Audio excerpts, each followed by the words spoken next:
Tao and the Cosmic Principle. Introduction. Why are you, you? Does the world really exist? Believe it or not, this world is made up of only 4 forces, and just 2 types of elementary particles. This is a principle that is so simple, that the more you learn about it, the more surprising you find it. This book introduces the laws of astrophysics, and attempts to reveal the truth of existence, through the author's specialties in Buddhism and Eastern philosophies, especially that of the philosopher, Lao Tzu. I have tried to write this book, in a way that is accessible to the general public, even those who are weak in physics and philosophy. However, the second half of this book may have a few difficult points. It has traditionally been believed, that the universe spontaneously came into being. However, an anthropic principle theory has recently arisen, and a movement to recognize the existence of a cosmic wheel, other than God, has been expanding among European scholars.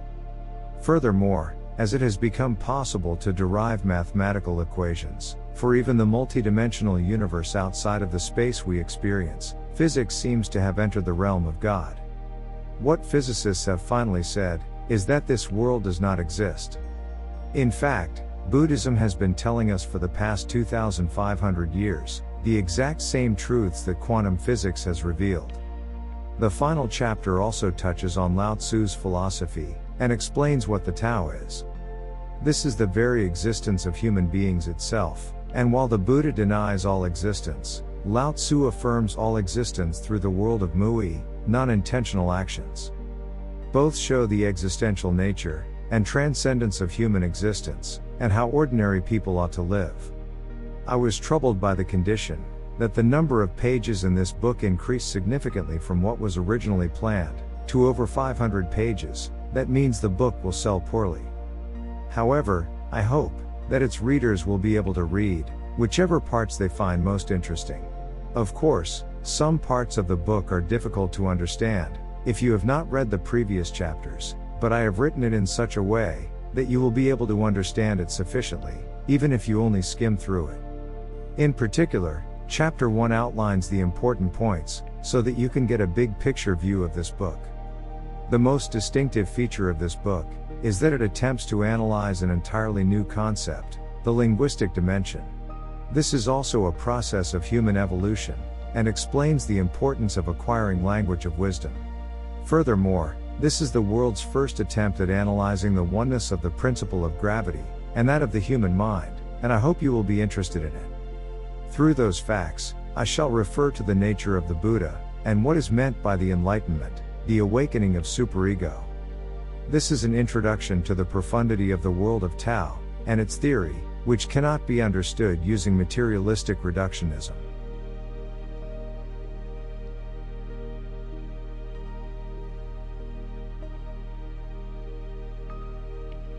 Preface. This world does not exist. Programmed humanity. What kind of world is this world? Nobody doubts or questions, that the world we see, is the world around us. Is this really true? Most of us, when we are young, are so caught up in daily life, and so swept up in daily events, that we do not consider the relationship between the existence of the world, and our own. However, as people grow older, they become acutely aware, that our bodies and our consciousness are 2 different things. This is because one's body no longer functions, as expected. Young readers should, by no means, overlook this. Your turn will come in the blink of an eye. At that point, many of the things I discuss, will be things to support you as you age. Have you ever wondered, why do I exist here? Have you ever had doubts as to whether you were just you? This was the biggest puzzle to me. Why am I myself? Why not someone else? It was a huge question. You too, are only the protagonist in your life, playing the role of you. You can live no life but your own, and I can live no other life but my own, which has myself, always at its center. Have you ever seriously considered that self? I have been preoccupied with this separation of the self and others, ever since I was in the 4th grade of elementary school, and I have walked a path, contemplating the nature of human existence, while observing the workings of nature. When we observe individual lives, we seem to be like a kind of robot. Everyone has parents, and we experience the same range of human emotions, in the process of growing up, and develop wisdom. Our brains are mostly complete by the age of 10. 2 years later, we enter puberty. We all follow the same pattern. A person's life begins with a self-centered first ego in infancy, followed by a second ego around 5 or 6 years of age, that is hostile to others. And then, the chaotic third ego of adolescence.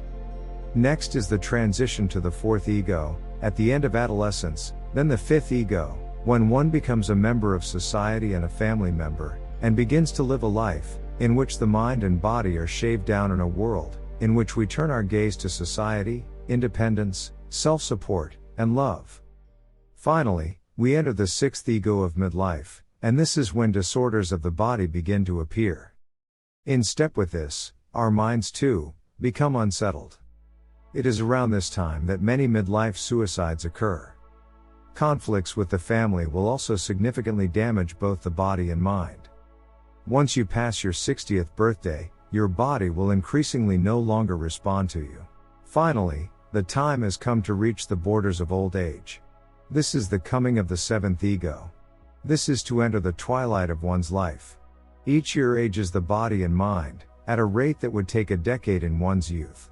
Then begins the preparation for old age. This is a time to be grateful for each and every day. Some will become bedridden, and times of suffering will come. This is also a time, in which one is supported by their children. Subsequently, death comes to greet us. This is when the eighth ego appears. Analyzing people in this way shows that despite some differences, no one exists outside this framework. We are all merely robotic beings, living our lives within the same program. Even romantic love between men and women, which is felt just like very human, is also nothing more than a reproductive behavior, programmed into all living things. It has evolved into a slightly more complex psychological state than that of lower organisms, but it does not deviate from the fundamentals of the program. Are we robots? Humans will eventually begin a terraforming plan to create life on Mars. Furthermore, they will use all the technologies to hasten the emergence of humans, Martians. At that time, it will be our future human descendants who will implant the genes into new life. That a time will come for the creation of new human beings, aliens, is by no means the domain of science fiction. Who will this new humanity be created by? It is easy to imagine their surprise when, having formed egos, they learn that their creator was humanity on their neighboring planet. Indeed, in this way, our existence also does not deviate from this clever program. At a glance, we feel as though we live in our own world, feeling distinct from that of others, but this is merely an illusion. There is nothing inherently different between your personal life and the personal lives of others. You and others are birds of a feather, after all. No. You are the same bird. When Crick and Watson proposed the double helix structure of DNA in 1953, the impact on humanity was huge. This is because, at that moment, it was suggested that we humans are robots, built according to a blueprint. Who might you be? Are dreams reality? Or is reality a dream? In the spring of 2019, in April, I had an unexpected and mysterious experience. I keep a dream journal, in which I record dreams each morning, but this day alone was special. Typically, I have a habit of continuously viewing myself as a separate entity, Jikan Ho, practice in which you keep looking at yourself objectively, without any thought or emotion, within my dreams, but, midway through the dream, I realized that what I would have usually recognized as a dream while inside the dream, was not a dream. Dreams have several characteristics, including the bizarreness. Broadly speaking, there is a sense of strangeness, comparing to reality.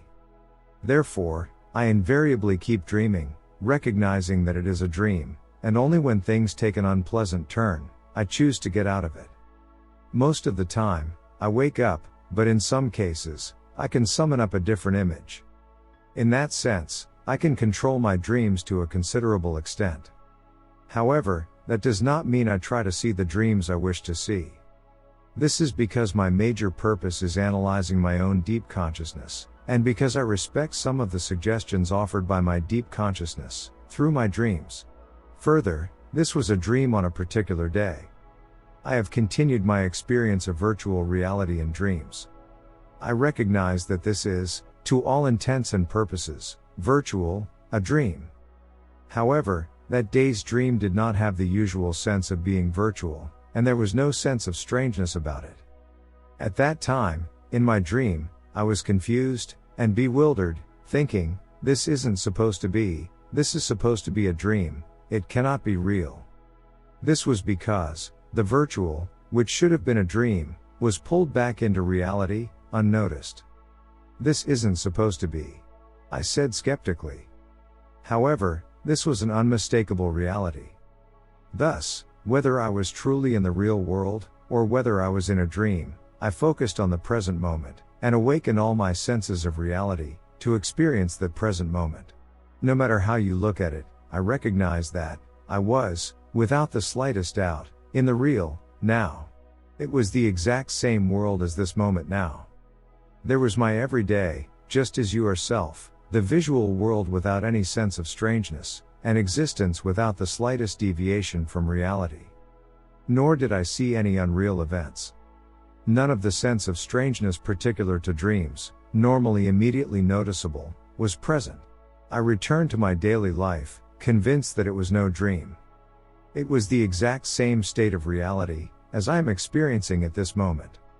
It was the very same now, as you experience in reading this book. In this way, in the midst of vividly experiencing this reality, after verifying this several times, what I witnessed was the space-time before my eyes, cracking like breaking glass, and being stripped away, as though pages were being turned. You can imagine that too. At the very moment you are reading this, I would like you to imagine that the space in front of you is cracked, and reality is disappearing. What would that be like? If that image is real, then, it should be an experience beyond imagining. It signifies the denial of existence, and the emergence of a state of infinite instability. It can also be termed an increase in entropy.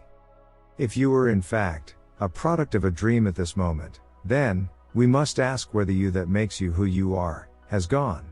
It was at that moment that I woke up. I remember that sense of being dumbfounded, as though it were yesterday. It was the first incredible experience of my life. My belief that the reality we believe to be real and do not question, is, in fact, a product of a dream was so real, that there was no way to deny it, and my consciousness recognized it as fact, with overwhelming pressure. This is because that was nothing but the truth. This means that this reality might also be a dream. It does not mean that any kind of reality is substantiated, simply because we feel it thusly. If the dream was real, then, the probability that this reality was a dream, was not zero. Conversely, the probability may be far higher. If you had seen the same dream as I, you would perhaps understand these words without hesitation. Quantum mechanics has studied non-existence in the Buddhist philosophy. The contemporary world of physics began to state that the existence is nothing. Then, it came to discuss the unforeseen idea that space-time does not exist. Those beliefs are now becoming established theories. However, these would likely be problematic theories to those who believe that we can only be self-aware within time axis. You may feel this is nonsense from scientists. Naturally, even an overwhelming majority of scientists cannot understand. Would it be a surprise, then, if I told you that in fact, Buddhism had already come up with its own answer to those scientific truths 2,500 years ago, within the special mental state of Zenjo, dhyana? This is based on the axiom of Setsunametsu, the momentary generation and annihilation, which will be explained later, that forms the foundation of Buddhist philosophy. This conclusion was arrived at, following extremely rigorous logical development, and it has come to form the foundation of Buddhist doctrine. It was guided by the principle of Muji-sho, Nisvabhava, self-naturelessness, or denial of absoluteness, in which neither this world, nor this I, exist. As I shall explain later, quantum physicists, such as Bohr and Schrödinger, the main protagonists of quantum theory, learned from this Buddhist doctrine, took this Buddhist axiom as a hint, with which to analyze the physical world, and finally came to understand quantum principles. We must reassess the undeniable historical fact that they were influenced by this Buddhist doctrine. Lao Tzu's Tao exists as a kind of reality, transcending objects, time, and space. This is as astonishing as, maybe more astonishing than, the discoveries of the laws of physics of the great natural scientists. We cannot help but respect that the fact that this world does not exist was derived, not using theories based on mathematical formulas, through the accumulated wisdom of countless natural scientists, but, instead, had already been derived spiritually, as the profound insight, and relatedly, the profound experience of a single intuition, that of the Buddha, 2,500 years ago. This book unravels these facts, and adds commentary, for those living in the language of the soul, what I term language of nature. See Chapter 2 for details, a language that transcends everyday language, and that the human soul perceives in the presence of nature. Albert Einstein is very famous for his theory of relativity, but it is surprisingly unknown in Japan, that he was a religious man. There may have been some arbitrary work by Japanese intellectuals. That is to say, it may be that materialist intellectuals have been disgusted by, or wary of, the endorsement given to religion by that great intellect. Here is a passage from The World as I See It, which summarizes his words. On what it means to live, he says the following. What is the meaning of human life, or of organic life altogether? To answer this question it all implies a religion. Is there any sense then, you ask, in putting it? I answer, the man who regards his own life, and that of his fellow creatures as meaningless, is not merely unfortunate, but almost disqualified for life. He speaks of the philosophical parts of Judaism and Buddhism, as possible new religions of the future, using the expression, cosmic religions, and this is presented in detail in Chapter 3.